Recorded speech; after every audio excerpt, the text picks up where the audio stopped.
ನಮಸ್ಕಾರ ಸ್ನೇಹಿತರೆ, 24ಗೆ ಸ್ವಾಗತ. ನಮ್ಮ ಜಿಲ್ಲೆಯಲ್ಲಿ ಇನ್ನೊಂದು ಸಿಹಿ ಸುದ್ದಿ.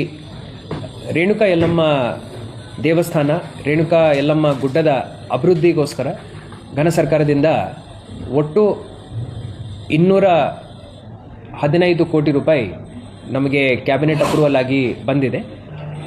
ಈ ಅನುದಾನದಲ್ಲಿ ಕೇಂದ್ರ ಸರ್ಕಾರದ್ದು 118 ಕೋಟಿ ರೂಪಾಯಿ ಹಾಗೂ ರಾಜ್ಯ ಸರ್ಕಾರದ್ದು 97 ಕೋಟಿ ರೂಪಾಯಿ ಆಗುತ್ತದೆ. ಇದರಲ್ಲಿ ನಾವು 8,000 ಜನರಿಗೆ ಭಕ್ತಾದಿಗಳಿಗೆ ಅಕಾಮಿಡೇಟ್ ಮಾಡೋ ರೀತಿಯಲ್ಲಿ ಒಂದು ಕ್ಯೂ ಕಾಂಪ್ಲೆಕ್ಸ್, ಜೊತೆಯಲ್ಲಿ 4,000 ಭಕ್ತಾದಿಗಳು ಒಮ್ಮೆ ಊಟ ಸ್ವೀಕಾರ ಮಾಡಲಿಕ್ಕೆ ಅನ್ನದಾಸೋಹ ಭವನ, ಪಾರ್ಕಿಂಗ್ ಏರಿಯಾ ಡೆವಲಪ್ಮೆಂಟ್, ಪಾರ್ಕಿಂಗ್ ಏರಿಯಾಗಳಲ್ಲಿ ಯಾರ್ಯಾರು ಚಕ್ಡಿ ಗಾಡಿಗಳಲ್ಲಿ ಬರ್ತಾರೆ ಆ ದನಗಳಿಗೆ ಮೇವು ದಾಸೋಹ ಹಾಗೂ 25 ಗೌರವ ಘಟಕ ಟಾಯ್ಲೆಟ್ ಕಾಂಪ್ಲೆಕ್ಸಸ್ ನಾವು ಈ ಕೆಲಸಗಳನ್ನು ತಗೊಳ್ತಾ ಇದ್ದೀವಿ. ಜೊತೆಯಲ್ಲಿ ಇನ್ನೂ ಸಣ್ಣ ಪುಟ್ಟ ಸುಮಾರು ಕೆಲಸಗಳು, ಉದಾಹರಣೆಗೆ ಸುಮಾರು ಭಕ್ತಾದಿಗಳು ಫಸ್ಟ್ ಎಣ್ಣೆ ಹೊಂಡಕ್ಕೆ ಹೋಗಿ ಅಲ್ಲಿ ಸ್ನಾನ ಮಾಡಿಕೊಂಡು ಮತ್ತೆ ದೇವಸ್ಥಾನ ಒಳಗಡೆ ಬರೋರು ಇರ್ತಾರೆ. ಸುಮಾರು ಭಕ್ತಾದಿಗಳು ಡೈರೆಕ್ಟ್ಲಿ ದರ್ಶನ ಪಡೀಲಿಕ್ಕೆ ದೇವಸ್ಥಾನದ ಒಳಗಡೆ ಹೋಗಲಿಕ್ಕೆ ಅವರು ಇಷ್ಟಪಡ್ತಾರೆ. ವಿವಿಧ ರೀತಿಯ ಕ್ಯೂಗಳನ್ನು, ವಿವಿಧ ರೀತಿಯ ಕಾಂಬಿನೇಷನ್ಸ್ಗಳನ್ನು ನಾವು ದೃಷ್ಟಿಯಲ್ಲಿ ಇಟ್ಕೊಂಡು ಸಣ್ಣ ಪುಟ್ಟ ಕೆಲಸಗಳು, ಇನ್ನೂ ವಿವಿಧ ಕೆಲಸಗಳನ್ನು ನಾವು ತಗೊಳ್ತಾ ಇದ್ದೀವಿ. ಒಂದು ಅಡ್ಮಿನಿಸ್ಟ್ರೇಟಿವ್ ಬಿಲ್ಡಿಂಗು ಮಾಡ್ತಾ ಇದ್ದೀವಿ. ಈ ಎಲ್ಲ ಕೆಲಸಗಳನ್ನು ಈಗಾಗಲೇ ನಾವು ಟೆಂಡರ್ವನ್ನು ಕರೆದಿದ್ದೀವಿ. ಲೋಕೋಪಯೋಗಿ ಇಲಾಖೆಯನ್ನು ನಾವು ಎಕ್ಸಿಕ್ಯೂಟಿಂಗ್ ಏಜೆನ್ಸಿ ಅಂತ ನೇಮಕಾತಿ ಮಾಡಿದ್ದೀವಿ.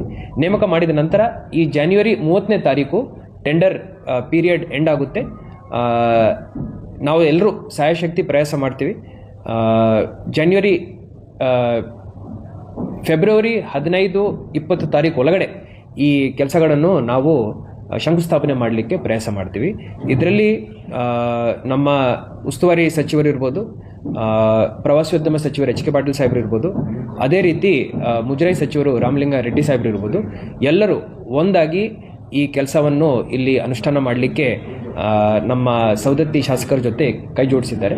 ಸೊ ನಾವೆಲ್ಲರೂ ಈ ಕೆಲಸವನ್ನು 1 ವರ್ಷದ ಒಳಗಡೆ ಮುಕ್ತಾಯ ಮಾಡಲಿಕ್ಕೆ ಪ್ರಯತ್ನ ಮಾಡ್ತೀವಿ. ಧನ್ಯವಾದಗಳು. ಜಾತ್ರೆ ಸಿದ್ಧತೆಗಳು, ಜಸ್ಟ್ 1 ಸೆಕೆಂಡ್. ಈ ಹುಣ್ಣಿಮನ್ ಏನು ಹೇಳ್ತೀವಿ? ಬನಗಾಲು. ನಾವು ಈಗಾಗಲೇ ನೆರೆ ಹಾವಳಿಯಿಂದ ಏನು ಬೆಳೆ ಹಾನಿಯಾಗಿದೆ ಅದಕ್ಕೆ ಪರಿಹಾರ ಧನವನ್ನು ನಾವು ಬಿಡುಗಡೆ ಮಾಡಿದ್ದೀವಿ. ಮಳೆ ಆಧಾರಿತ ಹೆಕ್ಟೇರ್ಗಳು, ಹಾನಿಯಾಗಿರುವಂಥ ಹೆಕ್ಟೇರ್ಗಳನ್ನು ನಾವು ನೋಡಿದ್ದೀವಿ. ಅಂದರೆ 43,767 ಹೆಕ್ಟೇರ್ಗಳು ಹಾನಿಯಾಯಿತು. ಅದೇ ರೀತಿ ನೀರಾವರಿ ನಾವು ನೋಡಿದ್ದೀವಿ. ಅಂದರೆ 16,049.78 ಹೆಕ್ಟೇರ್, ಒಟ್ಟು ಸೇರಿ 59,817 ಹೆಕ್ಟೇರ್ ನಮ್ಮ ಜಿಲ್ಲೆಯಲ್ಲಿ ಹಾನಿಯಾಗಿರೋ ಕ್ಷೇತ್ರ ಆಗುತ್ತೆ.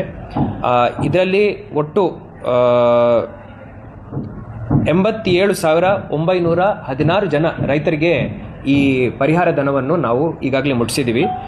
ಒಟ್ಟು ಸೇರಿ 116 ಕೋಟಿ ರೂಪಾಯಿ ಪರಿಹಾರ ಧನವನ್ನು ಕೇಂದ್ರ ಸರ್ಕಾರ ಹಾಗೂ ರಾಜ್ಯ ಸರ್ಕಾರ ಒಟ್ಟು ಸೇರಿ ನಾವು ಫಲಾನುಭವಿಗಳಿಗೆ ಮುಟ್ಟಿಸ್ಲಿಕ್ಕೆ ಆಯಿತು. ಇದರಲ್ಲಿ ರಾಜ್ಯ ಸರ್ಕಾರದ್ದು ಪ್ರತಿ ಹೆಕ್ಟೇರ್ಗೆ ಸ್ಪೆಷಲ್ ಮಾನ್ಯ ಮುಖ್ಯಮಂತ್ರಿಗಳು ಅವರು ಕೊಟ್ಟಿರುವಂಥ ಪ್ರತಿ ಹೆಕ್ಟೇರ್ಗೆ 8,500 ರೂಪಾಯಿ, ಅದನ್ನು ನಾವು ನೋಡಿದ್ದೀವಿ. ಅಂದರೆ 116 ಕೋಟಿ ಪೈಕಿ 51,24 ಲಕ್ಷ ರೂಪಾಯಿ ರಾಜ್ಯ ಸರ್ಕಾರದ್ದು ಇದರಲ್ಲಿ ಸೇರಿಕೊಂಡಿದೆ.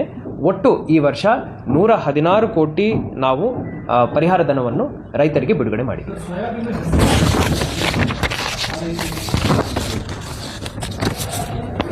ಇದರಲ್ಲಿ ಮೇನ್ ಕ್ರಾಪ್ಸ್ ನಾವು ಕೊಟ್ಟಿರುವಂಥದ್ದು ಹೆಸರುಕಾಳು ಮತ್ತು ಮೆಕ್ಕೆ, ಸೋಯಾಬೀನ್, ತೊಗರೆ ಮತ್ತು ಈರುಳ್ಳಿ. ಸೊ ಇವೆಲ್ಲವನ್ನು ನಾವು ಕನ್ಸಿಡರೇಷನಲ್ಲಿ ಇಟ್ಕೊಂಡು ಈ 116 ಕೋಟಿ ರೂಪಾಯಿ ಏನಿದೆ ಇದನ್ನು ಬಿಡುಗಡೆ ಮಾಡಿದ್ದೇವೆ. ಧನ್ಯವಾದ.